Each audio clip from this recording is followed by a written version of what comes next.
প্রমাণ করতে পেরেছো সব?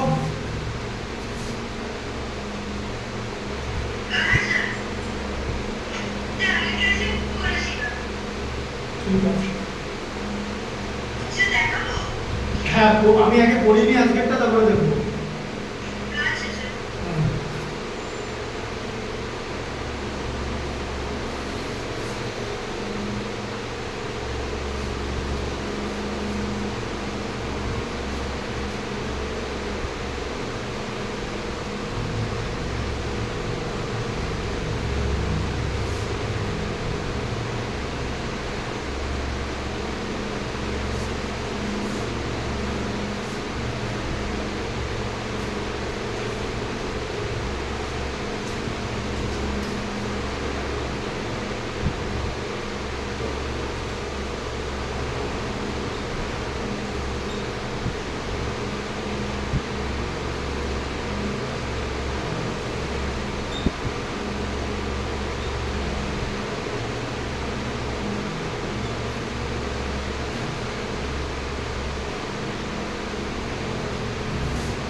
বোর্ড দেখতে পাচ্ছ? দেখতে পাচ্ছ এটা?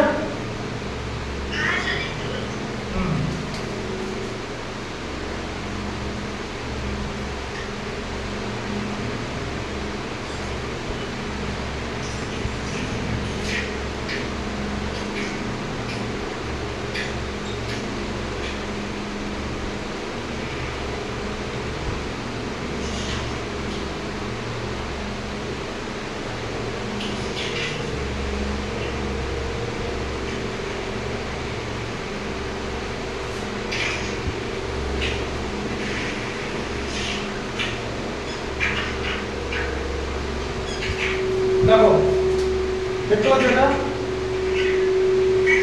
এটা দেখতে পাচ্ছ? ঠিক আছে, এখানটা দেখতে পাচ্ছ? এখানটা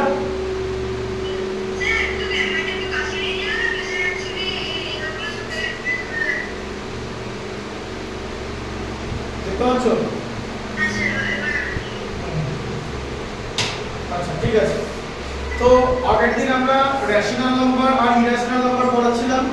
রেশনাল নাম্বার কমপ্লিট হয়ে গেছে, এবার আছে হচ্ছে ইরেশনাল নাম্বার। ঠিক আছে, আজকের ফার্স্ট কোশ্চেন দেখে নাও। Show that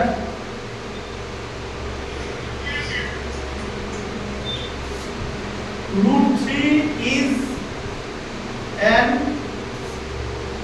irrational number.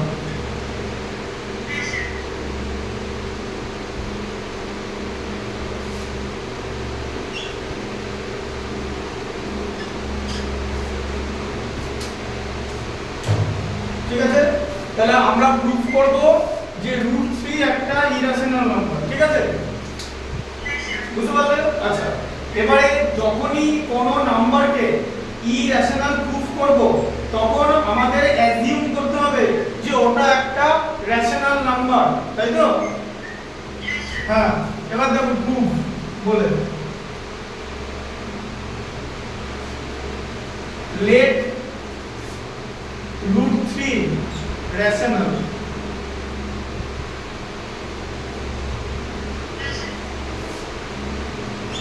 তাহলে √3 কে আমরা একটা রেশনাল নাম্বার ধরে নিলাম। ঠিক আছে, ক্লিয়ার? আচ্ছা, এবার দেখো, তাহলে কোন নাম্বার যদি রেশনাল নাম্বার হয় তাহলে আমরা তাকে p/q লিখতে পারি এরকম করে, √3 = p/q লেখা যাবে তো? আচ্ছা, p হচ্ছে p পজিটিভ হতে পারে, নেগেটিভ হতে পারে, আবার 0 হতে পারে, আর q হচ্ছে নট ইকুয়াল টু 0, তাই তো?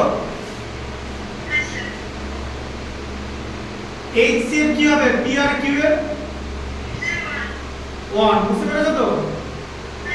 কারণ p আর q এর একমাত্র 1 ই ফ্যাক্টর হতে হবে, 1 ছাড়া আর যদি কোনো ফ্যাক্টর হয় তাহলে সেটা ইরেশনাল হবে। আমরা এটাই প্রুফ করব যে 1 ছাড়াও আলাদা ফ্যাক্টর আছে।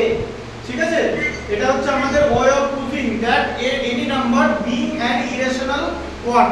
এবার স্কয়ার করব, তাই তো?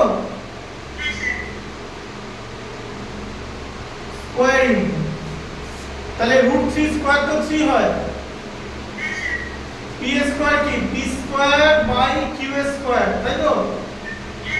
সেখান থেকে এটা লেখা যায় P square equal to 3 Q square, লেখা যায় তো? লেখা যায় তো? আচ্ছা, এই যে 3 কিউ স্কোয়ার, তাই তো? এটাকে 3 দিয়ে ডিভাইড করা যায় তো? তাহলে লিখলাম 3 Q square by 3 equal to Q square, তাই তো? তাহলে কি হবে 3 ডিভাইড করে দিচ্ছে, তাই তো? 3 ডিভাইডস 3 কিউ স্কোয়ার, তাই তো? আর 3 হচ্ছে একটা প্রাইম নাম্বার, তাই তো? 3 প্রাইম নাম্বার তো? আচ্ছা, এবারে 3 যদি 3 কিউ স্কয়ারকে ডিভাইড করে দেয়, তাহলে এটা কত ডিভাইড করে দেবে? পি স্কয়ার কত ডিভাইড করবে? ইকুয়াল আছে তো, তাই তো? হ্যাঁ, তাহলে কি হবে 3 ডিভাইডস পি স্কয়ার, তাই তো? আচ্ছা, 3 যদি পি স্কয়ারকে ডিভাইড করে দেয়, তাহলে 3 পি কেও তো ডিভাইড করে দেবে, 3 ডিভাইডস পি, হয়ে গেল? তাহলে 3 পি স্কয়ার কে ডিভাইড করলে, তাই আগেই বলেছি যে a to the power n যদি কোনো রেশনাল নাম্বার হয়, ঠিক আছে? বুঝতে পারলে? হ্যাঁ, a to the power n যদি কোনো রেশনাল নাম্বার হয়, তাহলে p যদি প্রাইম নাম্বার হয়, p তাহলে a to the power n K divide করলে a কেও ডিভাইড করে দেবে, তাই তো? তাহলে p স্কয়ার কে যে ডিভাইড করবে সে p কেও ডিভাইড করবে, কারণ p স্কয়ারের মধ্যে দুটো p আছে, p into p equal to p square, একটা p কে ডিভাইড করে দিলে আরেকটা p কে ডিভাইড করে দেবে, তাই তো? আচ্ছা, এবারে তুমি বলো, তাহলে তুমি p এর ভ্যালু কি? এবার দেখো 3 p কে ডিভাইড করে দেয় তো, তাহলে p ইকুয়াল টু 3k লেখা যাবে তো? কারণ 3 যদি p কে ডিভাইড করে দেয়, তাহলে p এর 3 এর মাল্টিপল তো p হবে, তাই তো? যেমন ধরো 18 কে 3 ডিভাইড করে দাও তো, তাহলে 18 তো 3 এর মাল্টিপল হয়, 3 ইনটু 6, তাহলে এখানে k এর ভ্যালু কত হবে? যদি 18 নিই 6 হবে, তাই তো? মাল্টিপলটা, তাই k কে আমরা ইন্টিজার ধরতে পারি, তাই তো? আচ্ছা, k হচ্ছে ইন্টিজার। আচ্ছা, এবারে p 3 যদি p কে ডিভাইড করে, তার মানে p হচ্ছে 3 এর মাল্টিপল, তাই তো? এবার p ইকুয়াল টু 3 কে নিয়েছি তো, সেই ভ্যালুটা আমরা এখানে পুট করব, তাই তো? হ্যাঁ, তাহলে কি হবে? এই যে p square equal to 3q square. আচ্ছা, p এর ভ্যালু কত? 3k, তার whole square equal to 3q square, তাই তো? p এর ভ্যালু 3k আর p স্কয়ার ছিল, তাই তো? তাহলে 3k স্কয়ার কত হয়? 9k স্কয়ার তো? 3k এর whole square 9k square equal to 3q square, তাই তো? আচ্ছা, তাহলে 3k স্কয়ার, এবার দেখো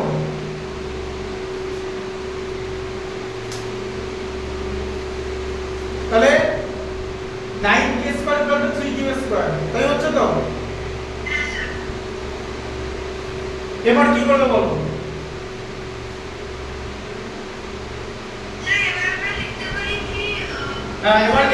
এবার বোঝো, এবার শোনো, এবার এই যে 9k স্কয়ার আছে,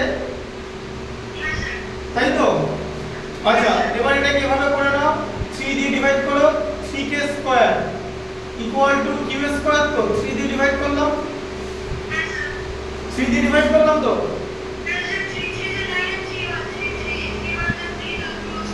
হ্যাঁ, 3k স্কয়ার। আচ্ছা, 3k স্কয়ার কে 3 দিয়ে ডিভাইড করা যায় তো? এই যে 3k square by 3 equal to কি হয়? k স্কয়ার হয়, তাই তো? হ্যাঁ, তার মানে কি হলো? 3 ডিভাইডস 3k স্কয়ার, তাই তো? 3k স্কয়ার কে 3 দিয়ে ডিভাইড করা যায়। আচ্ছা, তাহলে 3 ডিভাইডস এবার 3 কিউ স্কয়ারের ভ্যালু তো কিউ স্কয়ার ছিল, তাই তো? এবার 3k স্কয়ারকে যদি 3 ডিভাইড করে দেয় তাহলে এটা কত করবে? বললাম 3k স্কয়ারকে 3 দিয়ে ডিভাইড করে যায় তো, তাহলে 3k স্কয়ারের ভ্যালু তো কিউ স্কয়ার, তাহলে কিউ স্কয়ার কত 3 দিয়ে ডিভাইড করে যাবে, তাই লিখলাম 3 ডিভাইডস কিউ স্কয়ার। আচ্ছা 3 যদি কিউ স্কয়ারকে ডিভাইড করে দেয় তাহলে 3 তো কিউ কেও ডিভাইড করে দেবে,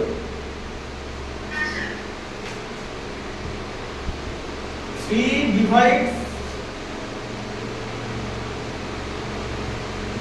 কিউ, তাই তো? তাহলে 3 p কেও ডিভাইড করে দিচ্ছে, কিউ কেও ডিভাইড করে দিচ্ছে। হ্যাঁ, তাহলে দেখো নাও p and q both have 3 as factor, তাই তো? ডিভাইড করে দাও মানে তো ফ্যাক্টর, তাহলে p আর q এর 3 ফ্যাক্টর হলো 1 তো থাকলো না। আচ্ছা তাহলে এটা ইরেশনাল নাম্বার হয়ে গেল তো, √3 ইরেশনাল নাম্বার।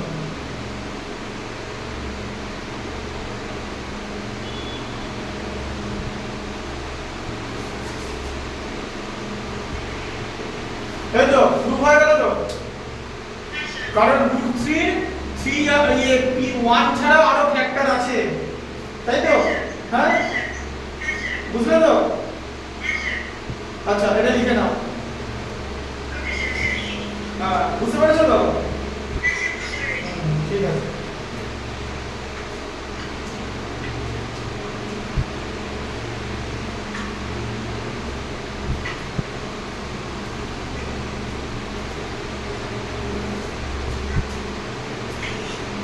তাড়াতাড়ি লিখে নাও।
স্কয়ার বাই 3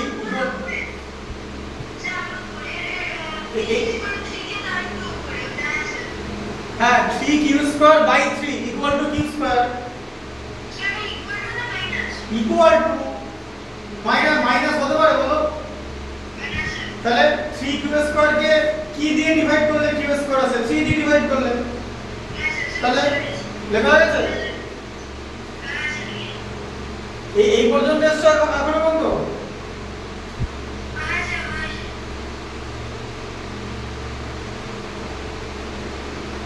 দেখো এটা কিন্তু একটা লজিক ঠিক আছে এই লজিকটা যে কোনো স্টুডেন্টকে বুঝতে হবে যে নাম্বার সিস্টেমে বা রেশনাল নাম্বার ইরেশনাল নাম্বারের প্রপার্টি গুলো দুখানা থিওরেম খুব ইম্পর্টেন্ট ঠিক আছে সেই থিওরেম গুলো আগের দিন বলে দেওয়া হয়েছে এবারে লজিকটা সেই থিওরেমের উপর বেস করেই হচ্ছে লজিক্যালি ব্যাপারটা বুঝতে হবে যে আমরা যখন কোনো নাম্বারকে ইরেশনাল প্রুভ করব আমরা কি করব ওটাকে ফার্স্টে রেশনাল অ্যাজিউম করব দিয়ে যখনই আমরা কোনো নাম্বারকে রেশনাল অ্যাজিউম করব তখনই আমরা কি করব রেশনাল নাম্বারের যে প্রপার্টি সেই রেশনাল নাম্বারের প্রপার্টির মধ্যে ওটা চলে আসবে এবার একটা রেশনাল নাম্বারের জেনারেল ফর্ম কি সেটা হচ্ছে p/q এই ফরম্যাটে বা এই এক্সপ্রেশনে এক্সপ্রেস করা যায় ঠিক আছে সেখানে p পজিটিভ হতে পারে নেগেটিভ হতে পারে বা জিরো হতে পারে আর q অলওয়েজ নন নেগেটিভ মানে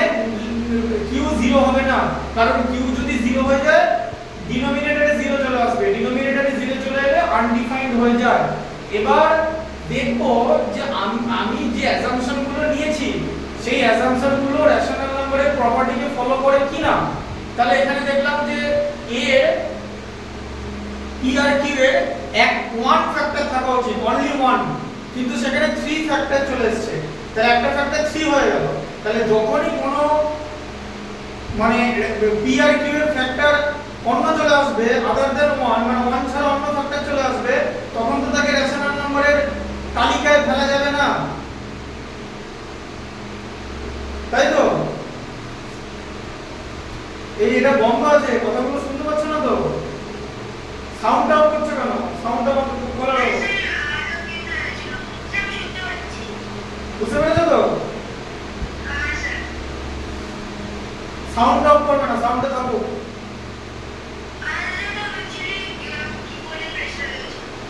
এটা লিখেছো যে বন্ধ হচ্ছে লেখা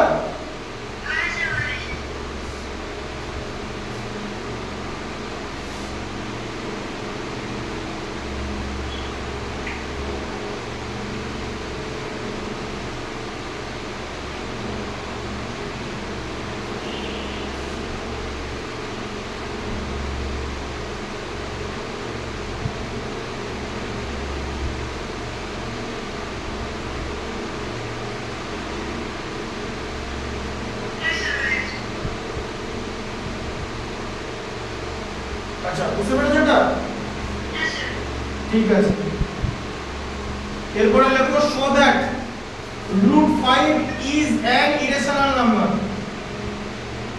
শো দ্যাট √5 হ্যাঁ √5 এই যে লিখে দিয়েছি show that √5 is an irrational number ঠিক আছে ঠিক আছে আচ্ছা তাহলে আমরা কি করব লেট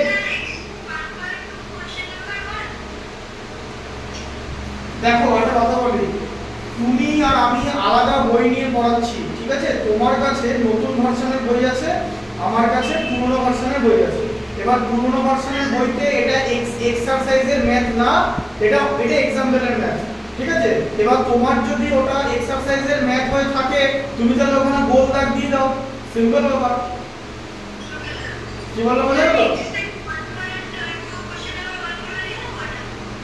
হ্যাঁ লিখে নাও তুমি তো ম্যাথসে পড়বা লিখবে ওটা তো তুমি বাড়িতে দেখে নেবে কোন কোনগুলো তোমাকে পড়ানো হলো ওটা পারবে তো দেখতে এবার ওটা তো আমি এখান থেকে দেখতে পাবো না because I don't have the latest addition book I have the previous version of it and in previous version that √5 is an irrational number falls under the example of the chapter not in the exercise and if it is in the exercise of your new book then you can figure it out and তুমি এটাকে mark করে দাও after it is done simple ব্যাপার পারবে তো আচ্ছা, তাহলে √5 is an irrational number, we have to prove. So before proving √5 is an irrational number, we have to assume that √5 is a rational one. তাই তো? তাহলে let √5 হচ্ছে rational one.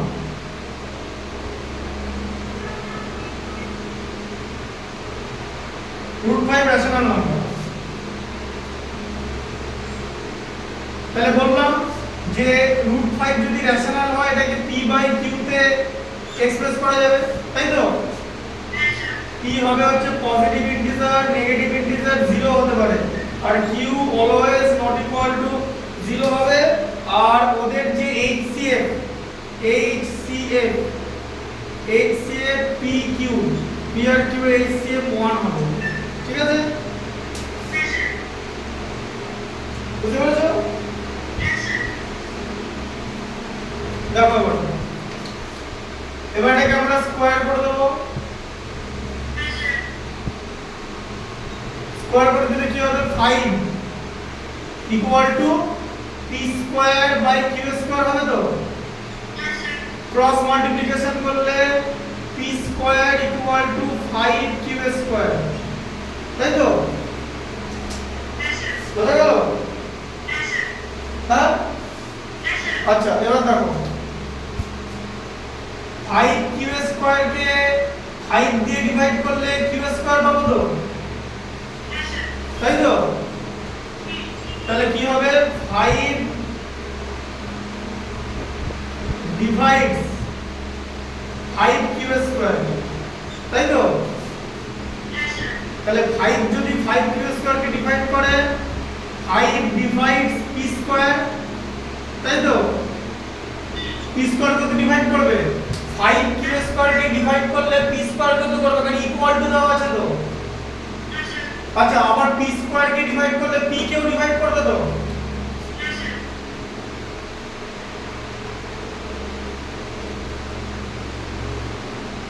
Five divides p, তাই তো? আচ্ছা, এরপরে তাহলে p ইকুয়াল টু আমরা লিখতে পারি 5m, লিখতে পারি তো 5m, কারণ 5 যদি p কে ডিভাইড করে দেয় তার মানে p 5 এর কোন একটা মাল্টিপল, মানে 5 কে কিছু একটা দিয়ে মাল্টিপ্লাই করলে p হবে, m দিয়ে মাল্টিপ্লাই করতে হবে, তাহলে 5 ইনটু m, 5m, m হচ্ছে ইন্টিজার, তাই তো?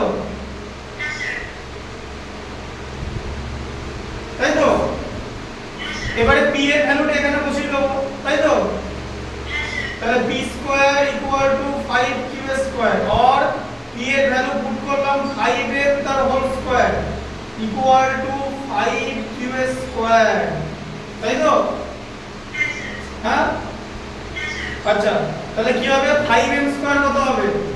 25m স্কয়ার তো, ইকুয়াল টু 5q স্কয়ার, 5 দিয়ে ডিভাইড করে দাও, 5m square equal two q square, তাই তো? হ্যাঁ, বোথ সাইড কে আমরা 5 দিয়ে ডিভাইড করলাম, 25 কে 5 দিয়ে ডিভাইড করলে 5, আর 5 কে 5 দিয়ে ডিভাইড করলে 1, এটা q স্কয়ার থাকলো। আচ্ছা, এবার দেখো 5m স্কয়ার কে তো 5 দিয়ে ডিভাইড করা যায়, 5m square by 5 equal to m square তো। হ্যাঁ, তাহলে কি হবে? 5m স্কয়ার কে 5 দিয়ে ডিভাইড করা যায়, তাই তো? তাহলে কি হবে? 5 ডিভাইডস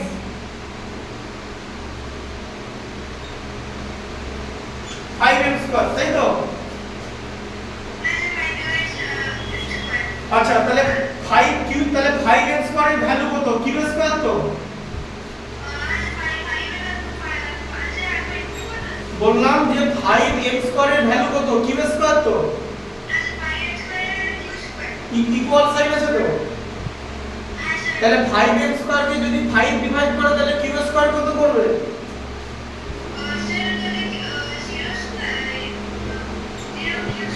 q, হ্যাঁ 1q স্কয়ার মানে q স্কয়ার।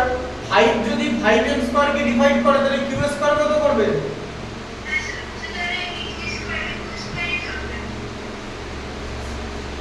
5 তো q স্কয়ার কে ডিভাইড করবে তো, তাহলে 5 যদি q স্কয়ার কে ডিভাইড করে তাহলে q কেও তো করবে। কারণ 5 হচ্ছে প্রাইম নাম্বার, তাই তো বললাম যে p p যদি প্রাইম নাম্বার হয় মানে একটা প্রাইম নাম্বার যদি a to the power n K divide করে তাহলে a কেও তো ডিভাইড করবে। এখানে q স্কয়ার মানে তো q মানে a আর n মানে 2, তাই তো? তাহলে q স্কয়ার কে ডিভাইড করলে q কেও তো ডিভাইড করবে। তাহলে 5 p আর q দুটোকে ডিভাইড করে দিচ্ছে, তাই তো? p and q have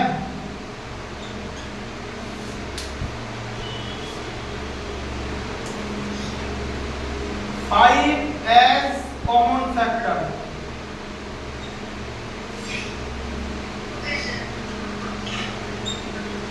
দেখতে পাচ্ছ তো? তাহলে p আর q এর কমন ফ্যাক্টর আছে 5, তাহলে এখানে কমন ফ্যাক্টর 1 হওয়া উচিত। যদি রেশনাল হতো তাহলে 1 হতো তো, কিন্তু কমন ফ্যাক্টর 5 চলে আসছে মানে রেশনাল না, তাই তো? লিখতে হবে √5 ইরেশনাল।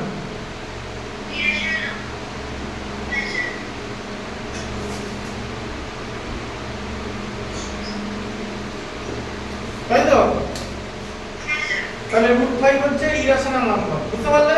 কারণ এর আলাদা কমন ফ্যাক্টর আছে। ইট হ্যাজ মানে if it is expressed as p and q then p and q will have other common factors other than 1। p R q এর ফ্যাক্টর 5 এসে যাচ্ছে, সেটা বললে হবে না, 1 আসতে হবে। যখনই 5 এসে যাচ্ছে তার মানে এটা ইরেশনাল নাম্বার, তাই তো? √5 ইরেশনাল নাম্বার, বুঝতে পেরেছো? ঠিক আছে, এটা লিখে নাও। হ্যাঁ লিখে নাও, তাড়াতাড়ি লিখবে। বুঝতে পেরেছো তো টোটালটা? হ্যাঁ।